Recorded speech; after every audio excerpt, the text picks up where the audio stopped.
Howdy, this is Jim Rutt, and this is The Jim Rutt Show.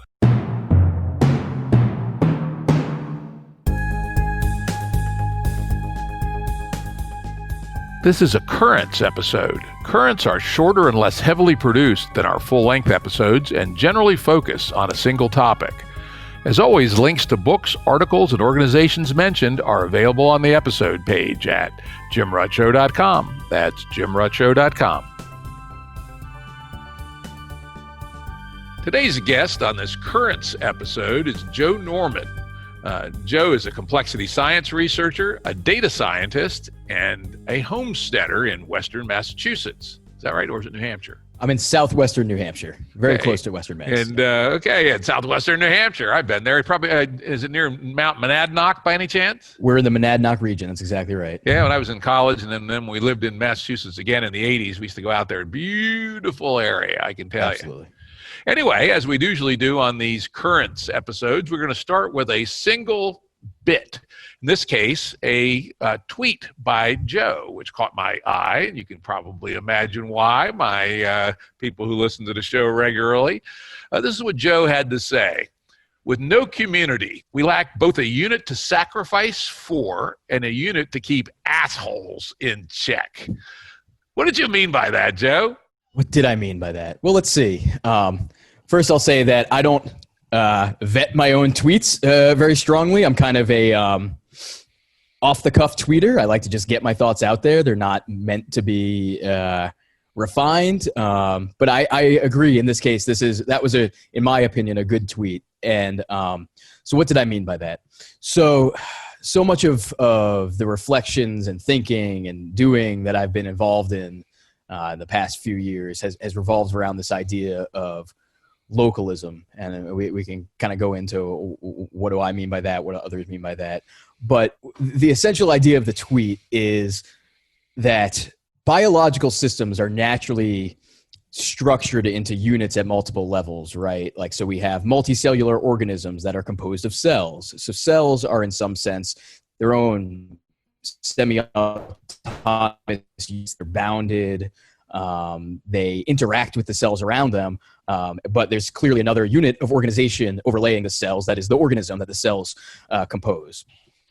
Similarly, when you let humans do their natural thing, we compose into multiple layers of units. A person can be like a cell in an organism. I say can be because it's not necessarily the case. When we look at what's happened over the last, where to demarcate, I don't know, let's just say last 75 years, what's happened specifically in the U.S., but I think globally, but I can speak more directly to the U.S., we've had this kind of disappearance of what I'm referring to as community in that tweet, which is what I take the sort of next layer on top of, maybe not individuals, maybe families to be. So there's sort of individuals, there's families, and then there's a community that's composed of families. I believe that we are, in a widespread way, not universally, some people still have it, we have the Amish and whatnot, but in general, we are lacking that community layer of organization of humans. And some of the consequences of that are that when it comes time to make tough decisions, for instance, sacrifices that an individual might make, we're lacking actually a certain, not abstract, but concrete unit where we might make some sacrifices on the individual or even family level in the interest of that larger unit.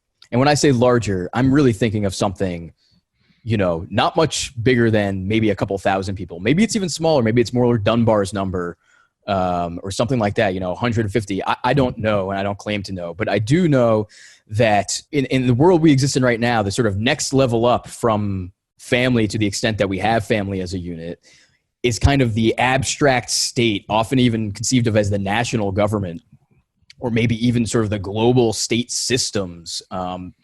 So we have this huge gap between very sort of small scale local structures involving individuals and groups of individuals, and very large scale abstract bureaucratic systems that There's no in between, and then the assholes in check part, keeping assholes in check, because those other organizational units are so far above in scale of the local group. When an asshole knows how to game those bureaucracies, say, sort of navigate them in a savvy way that might not be ethical, but jives with the rules of the system as they stand, there's no function, there's no mechanism that can kind of spot that and root it out or dampen it. That's other than the bureaucracy itself, which is simply not close enough, not personal enough, not sensitive enough, etc., to actually put individual bad action into place. Very good. I like that a lot, actually. It ties into some things I've written in an essay I wrote on Medium called A Journey to Game B. I laid out the thesis that one of the chronic problems of our time is that what used to be handled in extended families, and that's interesting, I have about 65 first cousins. And so if you throw in spouses and a few kids, you're around Dunbar's number, yeah, right? Seriously. And so, an extended family used to take care of business. Somebody, went nuts, became a dipsomaniac, a good old-fashioned name for drunk. The extended family took care of them. One of my uncles had a problem with a bottle, and he lived in my grandmother's attic for many years. And he wasn't on the street, and he wasn't a nuisance. And, he was good old Uncle Paul. Right. And then the other one was the extended face-to-face community. And I think you're about right, at a couple of thousand, 2,000 or 3,000. It's interesting, the county I live in, Highland County, Virginia, is reputed to be the lowest population density east of the Mississippi River. We have it's a county about 450 square miles, pretty good sized county, 2,200 people. Mm-hmm. Yep.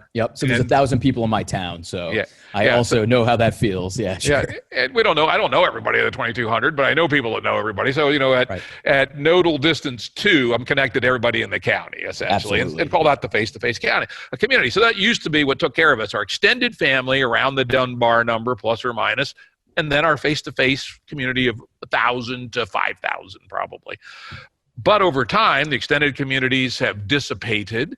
My brothers live various places. My cousins are here, there, and yon, right? One lives in Fairbanks, Alaska. Another one lives in Utah. Some of them I have no idea where they live. And the face-to-face community has, as you pointed out, has ceded more and more of its responsibility to other domains. And the two domains that strike me as having filled that gap is first the government, right? And as you say, some people just think of the federal government, but even if it's not the federal government, it's the county government or the state government, who are by design as value-free as we can make them in many ways, right? They're, at least in the United States, in the Enlightenment model, they should not try to put strong points of view on things. And their definitions of assholishness have to be essentially operational and formal, right, as opposed to the local, the extended family and the face-to-face community. It's like good old Potter Stewart's definition of pornography. I know it when I see it, right? Exactly right. Yep. And so we have government, very formal. And then we have the market, which is much more flexible and accommodating to human nature. But on the other hand, it's by definition anonymous and transactional, right? Nobody cares about your reputation when you go in to buy a loaf of bread, when it's money for the dollar. And so the things that used to be handled closer at hand are almost all now handled either by the government or the market. If I had my choice between the two, I'd choose the market more often than not. But there are some social things that need to be done, which are just not being done. And I think you hit on two of them. One is sacrifice. How many of us are prepared to sacrifice for the federal government, right? Not too many people. State of Virginia, maybe a little better. Highland County, for the people of Highland County, yes, by face-to-face community, but for the 3 members of the Board of Supervisors, not really. And how many of us are prepared to sacrifice for the market? Not at all. In fact, that's not what markets are for. Markets are not for sacrifice.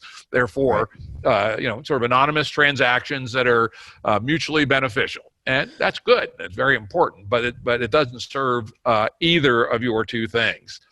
The other one that I thought was interesting that you hit on, but I'm going to expand and move it on a little bit, are assholes, and then sort of the premium grade assholes, which are sociopaths, right? When you have anonymous situations like markets, and when you have formal systems of levers of power like government, guess who flies to both of those like flies to shit? Sociopaths, right? And to my mind, one of the biggest problems of our society, and something that we don't fix, is literally going to kill us, is the very high overrepresentation of sociopaths in systems of power. I have much more experience on the business side than I do on the governance side, but I say that at the C-level of real companies, probably 10% of the C-level executives are sociopaths, up from about 1% in the general population. And if you go into finance, it's probably 30%, which is a crazy and scary thought. And that comes from, frankly, the transactional nature of markets. Shareholders say, "Hey, get the stock price up. I don't care if you're a rape 'em, pillage 'em fucking sociopath," right? At least since 1975. Prior to that, business actually had included some community of ethics, but I would say increasingly since 1975, and particularly for publicly traded companies, but also for larger pre-public companies, particularly those caught in the vortex of venture capital, sociopathy actually works. What the fuck, right? And there's something wrong with that. And so, moving more of our life back to scales where, we actually are prepared to sacrifice, and where there is some mechanism for keeping assholes in check, strikes me as damn close to the essence of how we solve the meta crisis that our society is in. Yeah, it's actually interesting that you sort of defined markets as transactional. I definitely agree with, but anonymous. That seems to be, to me, a consequence of this spreading and scaling up. When you repeatedly went to the same butcher down the street for 50 years in a row, and not only that, but that guy also lives down the other street just up the road from you, and so you know him also outside of that transactional relationship. You have markets that are no longer sort of decoupled from that community soil, that community ground, and so it's not merely the transactions that are actually allowing the markets to the goods capital to flow through the market. It's also the relationships that are layered behind that, those transactions. So it's not anonymous. And I think that's part of the problem, is that anonymity, where we're looking for these kind of trustless exchanges and maybe even one-off exchanges. Whereas in a local setting, you get repetitive exchanges. You get different qualities of exchanges. I mean, there's obviously currency exchange, there's bartering that becomes more available because there's not all this sort of distance friction. It's very easy to, trade some eggs for a loaf of bread with your neighbor. It's not a difficult transaction to facilitate.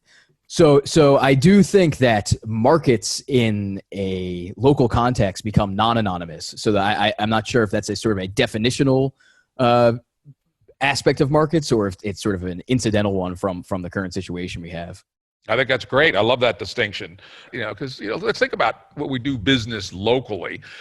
Famously in a small town, including this area, if you are really in a bad way, they'll extend you credit, right? And that's just part of their social obligation, even though they know from an economic perspective it makes no sense to lend you money at zero interest that you may default on, right?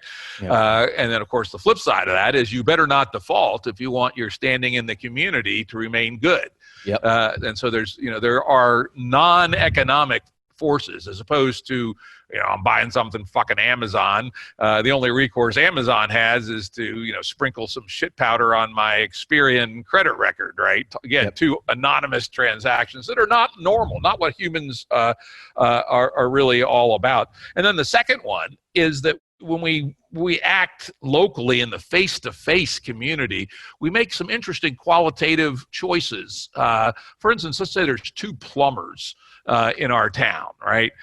Both of whom have similar skill and similar price. But one's an asshole, and the other is a charming person who you enjoy chatting with and you enjoy having in your home. If you make the principled choice, let's even say the asshole is slightly cheaper, right? But you make the principled choice that I'm going to give my business to the good person. That is a non-economic, non-anonymous kind of way of doing business that, try as opposed to who you're going to buy a can of Spam from on Amazon as you build up your larder for the zombie apocalypse. It doesn't enter it at all. And so that comes to your other point, which is, I think, the broader and extended point, which is the idea around localism as a perhaps better and more humane way to organize human life. I know you've thought, and actually you've written quite a bit about localism. Could you maybe expand on the theme of localism and what that means to you, and why you think it's an improvement over what we have today? Yeah, absolutely. I mean, so much we're talking about is in that direction. And I don't think of localism as a system. I kind of think of it as a kind of meta system. It's a structure that allows multiple systems to emerge. It's similar to the way you can think of capitalism that way too, right? The market is not so much a system as it is an ecosystem through which various things evolve and co-evolve and whatnot.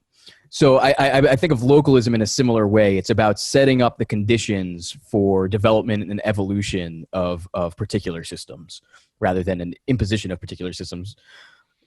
With that kind of preamble out of the way, I think what is crucial about local interaction is what we're talking about. There's necessarily in local interactions a bundling together of all of these different flows of information, currency, goods and services, and all of the subtle exchanges that we have as humans that are not easy to articulate, not easy to formalize, maybe impossible in many cases to formalize. So you have an interaction with somebody that maybe is going to do some plumbing work for you or something, and that's either an enjoyable interaction or it's not. And that's not something that can be captured in a dollar value necessarily. So there's a density of interaction that we see in the natural world. Things that are close together in space tend to have a high occurrence of interactions with one another by virtue of their closeness to one another. But it's the consequences of that density of interaction. You get things like emergent like cycles in the system. So you're having loops in the system. I'm paying the farmer down the street for one of his hogs. He's paying the electrician up the road for their electric work. And that electrician is coming to me and say, buying some eggs off of me. And now we're actually having these circular kinds of flows within the system that are in essence nourishing the system. And we're all actually benefiting not only from the direct transaction, the sort of pairwise transaction that we participated in, but all of the positive externalities that come out of that nourishment being local. So, my friend's farm down the street is doing really good business. Guess what? His property is kept up real nice. The value of the neighborhood is going up. So now his neighbor is also doing better as his home value goes up, et cetera, et cetera. So this density of interactions has all of these sort of emergent effects. You could think of them as side effects, but the important part is that it's not in any one reducible interaction that the benefit is. It's in the collective aggregation of all of these actions existing in a dense spot where even without any planning or explicit coordination, things end up interacting with one another with a high density and circling around the system and recycling around the system. In principle, you can imagine this happens at the global scale with global trade and thing, but there's nowhere to get a handle on it, to get a sense of it. Things dissipate more readily in wider systems. They don't necessarily come back around in any time scale that's meaningful. I think that the things coming back around in a short time scale, relatively short time scale, relative to human action, human behavior, is a big part of what the essence of localism offers. Yeah, and again, as we talked about, one of the beauties is while the economic signal is still there, whether it's currency or barter, both are economic, both are there. They're wrapped in a broader container of ethics, right? Right. Ethics and frankly, just sociability, a conformance with decent behavior. And you wonder why, it actually sort of explains why, the quality of human behavior seems to have been going down for the last 80 years or thereabouts. Because hell, most of our relationships are transactional or with, sort of mandated entities like the government, right? Which are supposed to be gray and bland and not respond differently whether you're an asshole or a good person. Right. And so, of course, you do less punishment and less punishment of assholes and less nourishment of good people. What do you expect to get over time, right? Unfortunately. Yep. So I think that's a very important part of localism. On the other hand, let me throw out the other. Here I am in my very remote mountain farm, and population density is low, as I mentioned. So we could easily support the population of the county with our local agriculture and be able to export quite a bit. And that is a very good feeling, particularly during the mini zombie apocalypse, right? We know we're not going to starve here under most circumstances. But there was a case back in I think it was in the late 30s, where this local small county was hit by a devastating drought, not just a normal drought, but a drought that literally killed everything, right?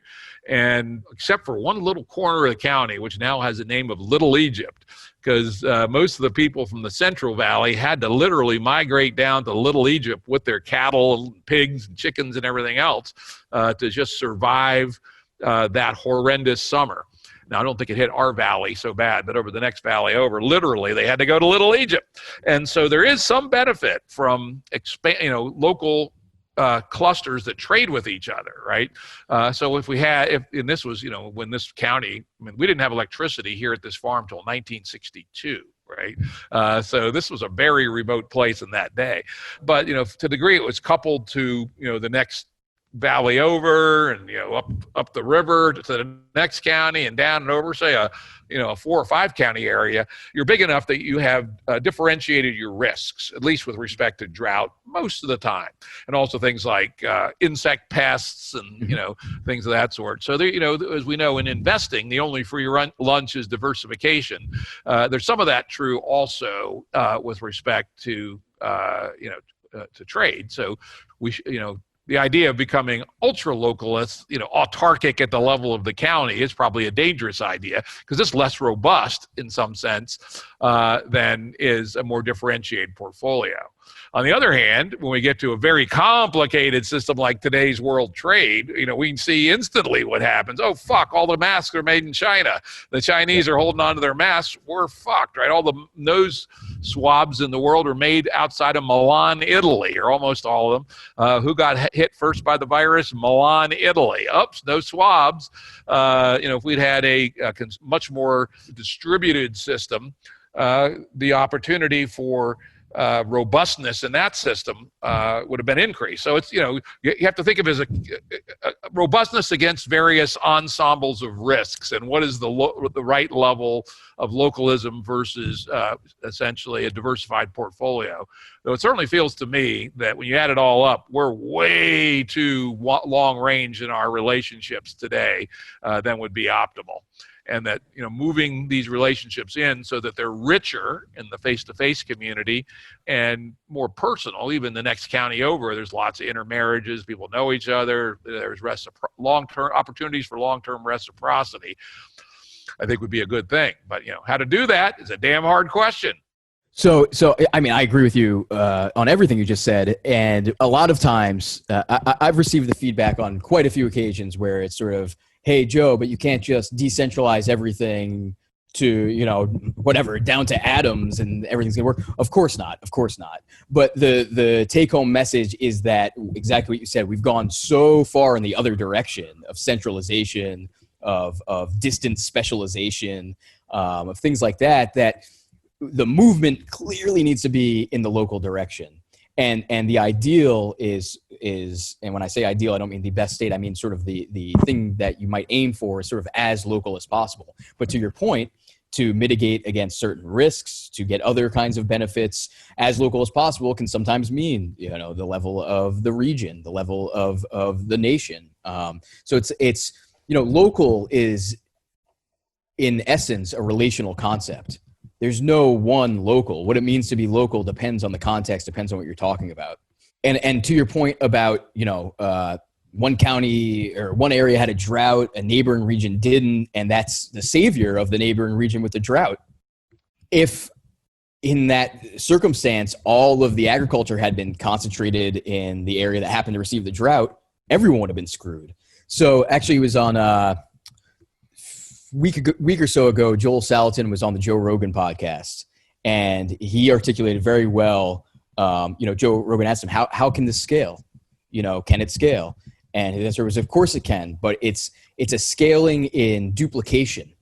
It's not horizontal scale. Horizontal scale. Yeah, exactly. Not this sort of vertical, integrative, growing monstrosity that people sort of often naively expect to sort of behave the same, only bigger. Whereas from system science, we know very well more is different. I'm sort of adopting a bigger is different language for that, because I think that gets more at the kinds of things we're experiencing directly. Bigger is different. So, in that duplicative type of growth, that horizontal growth, that's where you get that robustness and that redundancy that allows you to mitigate against uncorrelated crises. So for each kind of possible, so as you said, sort of ensembles of risk factors, there's a scale at which these things correlate, and then there's a larger scale at which they don't. So yes, absolutely, from a risk perspective especially, we need to be open to the fact that when for some scale, for some area, a correlated harmful event occurs, disruption occurs, there needs to be support and ability to exchange with the next local scale, whatever the neighbors of that unit happens to be.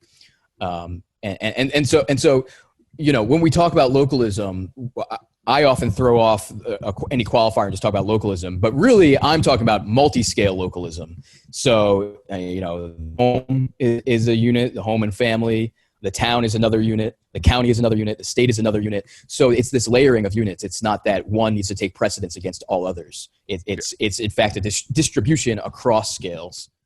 And thinking about that intelligently is what nobody in power is doing, right? It's scandalous that if you were to ask the president of the United States to contemplate the idea of fractal hierarchical localism, he'd look at you like, who the fuck are you, dude, right?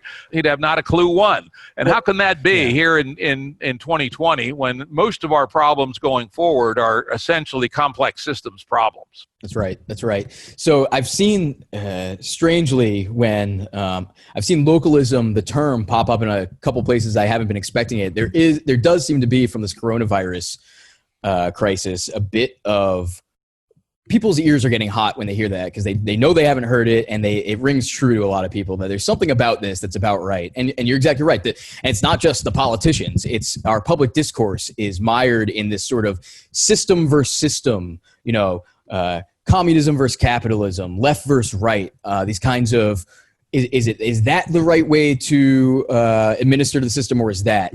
And all of these conversations are missing the crucial factor of scale. And for many systems, that's going to determine more of the way the system behaves than the nominal, the label of the system that you're trying to implement. So probably a commune of 1,000 people looks more similar to a small market of 1,000 people than either of those look to a market of 1 billion people or a communism of 1 billion people. Yep, I think that's exactly right. And I do think it's important for those of us who do see this to, keep the discourse going, right? In fact, I'm actually working on an essay right now, hope to get it out in a week or two, called, it's a call for a federal department of wicked risks that would essentially inform the federal government and have a group of people who are scanning and listening and planning and modeling, et cetera, and doing, mock decision making to get leaders psychologically prepared to make decisions under stress in complex situations. And, this recent COVID thing's a classic example. Across the West, every government essentially failed, with a couple of exceptions. Denmark and Austria, maybe New Zealand. New Zealand would be great too, right? And Australia, a few, but most failed, right? And so you can't point to one clown of misery. They all were clowns of misery. And if you look back at who did a better job, it was mostly places that had a dry run with SARS, right? And so if you could simulate that in the Department of Wicked Risks, say, hey, you know what? We're going to have pandemics. They got knobs of their contagion or lethality or such. Here's a not too implausible one. It turned out to be sort of like COVID-19. Let's run the scenario through and get the people to think in terms of coupled complex systems. Because the thing about that this pandemic has made so clear is that major shocks to the system aren't just one system. This is not just a health problem, right? It's an educational problem. Kids aren't going to school. It's an economic problem at a massive scale. It's a mental health problem, right? If you read some of the statistics, mental health problems are up by a factor of 4 or 5, perhaps. Who knows? Might be horseshit, but we'll soon find out. And so, the need for the public sphere more broadly, and not just government, business as well, needs to learn how to take a multi-system, coupled system, multi-scale, complex systems view of reality and start thinking accordingly. And if we don't, most of the big problems we have confronting us, climate change being a classic one, but many others, I don't know how we're going to solve them. Well, it's interesting.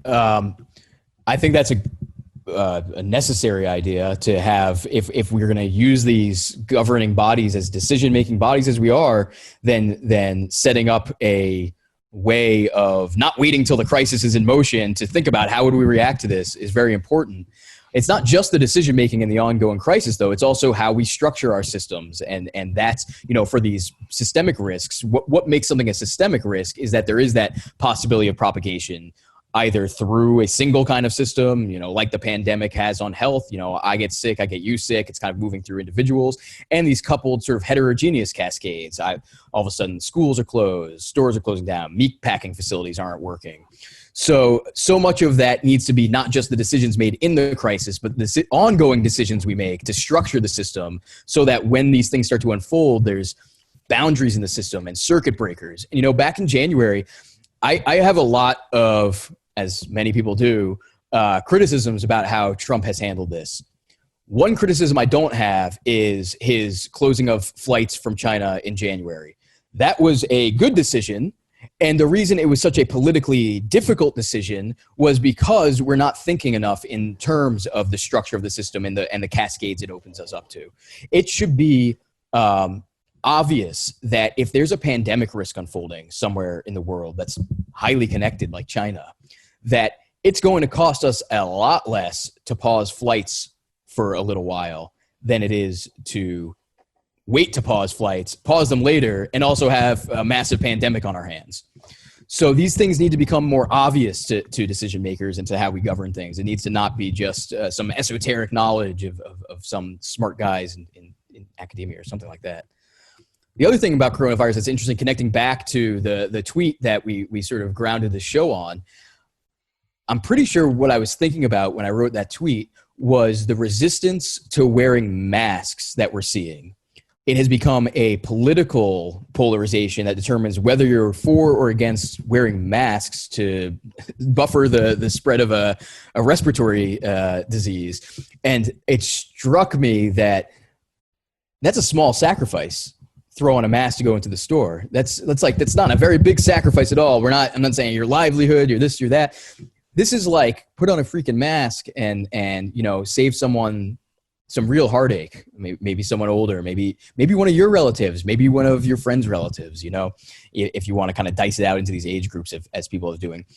If we didn't lack that layer of community, I think for most people, regardless of political disposition, that would be a very easy decision, because a community isn't sort of horizontally partitioned by age groups or something like that. That's a complete artificiality that we've imposed.